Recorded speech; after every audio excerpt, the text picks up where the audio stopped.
drop, and I recorded this Smith shit. Media TV, man. We back with another one, man. And before we get started, man, we got a special guest in here, man. Yes, sir. You know, this guy, you know, he been at it for a minute. You know, he one of the only ones still left that's rapping. You know what I'm saying? This boy rap his ass off, man. You know what I'm saying? You know, he stood the test of time, you know, when it was hot to be in groups. You know what I'm saying? And as a solo artist, you know what I'm saying? None other than FB Boochie. Appreciate you for having me, King.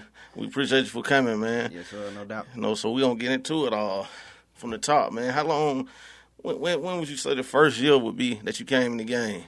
My first year where I really felt like I was in the game probably be 2016 when Lean on Ice dropped. That's when I really felt like, okay, you making some noise now. That's when the group weren't really rapping together no more, and I dropped my first official real video in 2K16. And the group, when you came in with the group, when would you say y'all first started? The group, we was young. It was probably like 2006 maybe, when the group, we was little kids. 2K6, 2K7, right at that time. Yeah. That's when we was really rapping as a group for real. Yeah. And being in a group, man, you know, was it hard to kind of find your way, or did it come easy, as I'm asking? Nah, we was really just having fun, man. So it didn't really.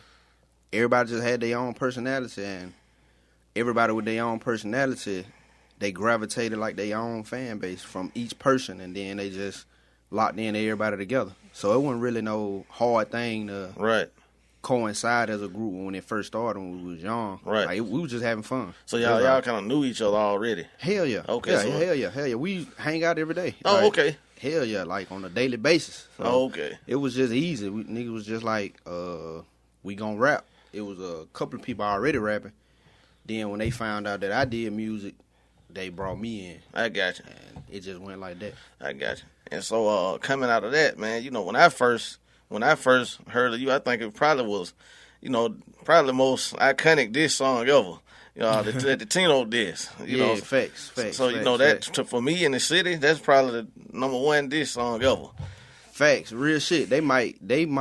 It'll probably be a long time now. They might play that shit at my funeral. Yeah.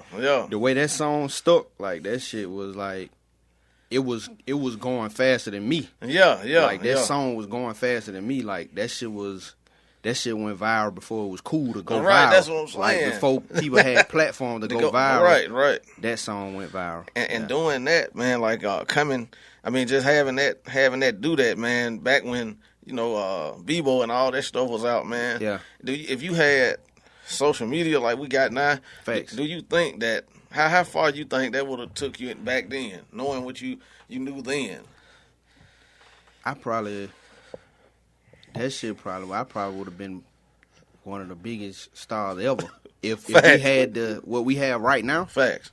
That shit would have spread across the world like wildfire. Yeah. It did, but with just not enough platforms, it didn't go as far as it would have went today. Right. Yeah, it was really like ahead of its time, for real, from where we from. Right. So, and did you all eventually patch that up? Or Yeah, we patched it up. Me and him actually just did a cipher together. Oh, okay. We did a cipher together where it was like we really hashed it out on the song.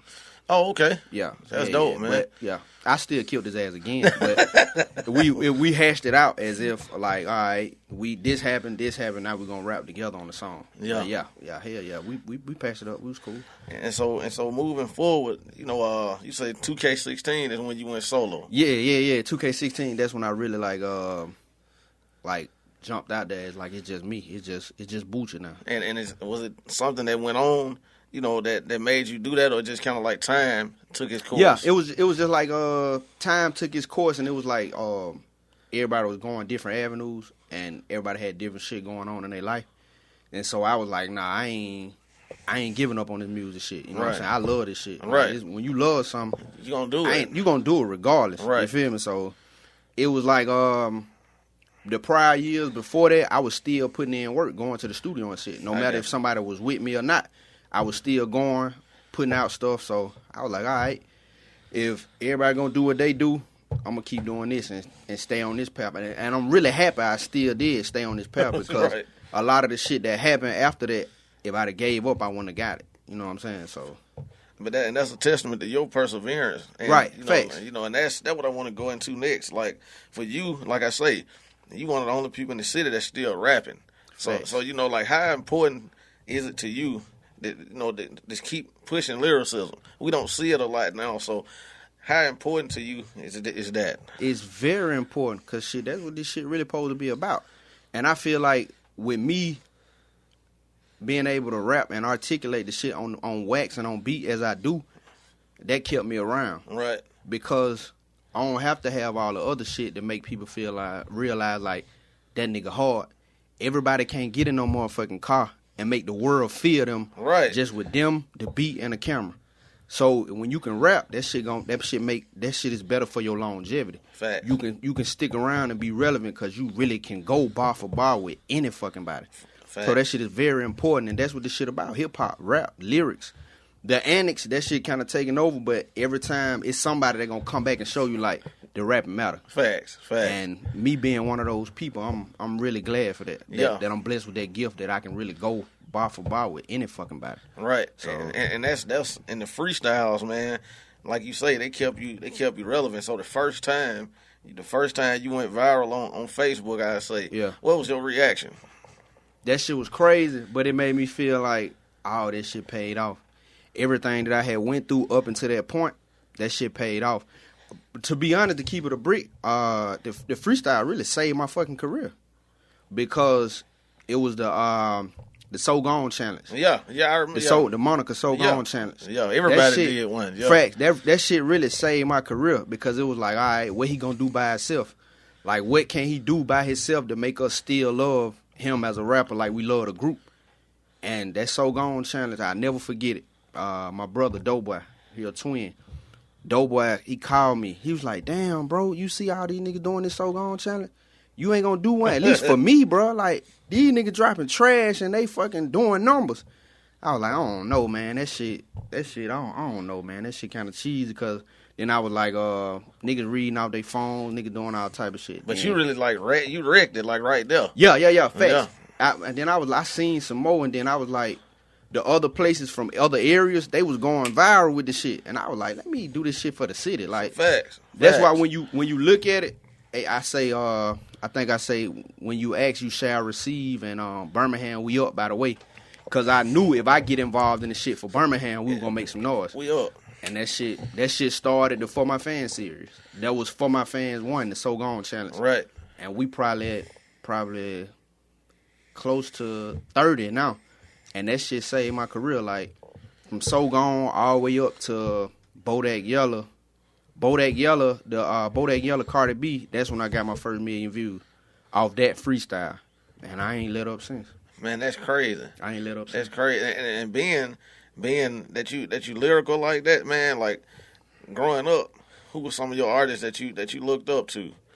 Oh, man, growing up, when in the beginning, it started with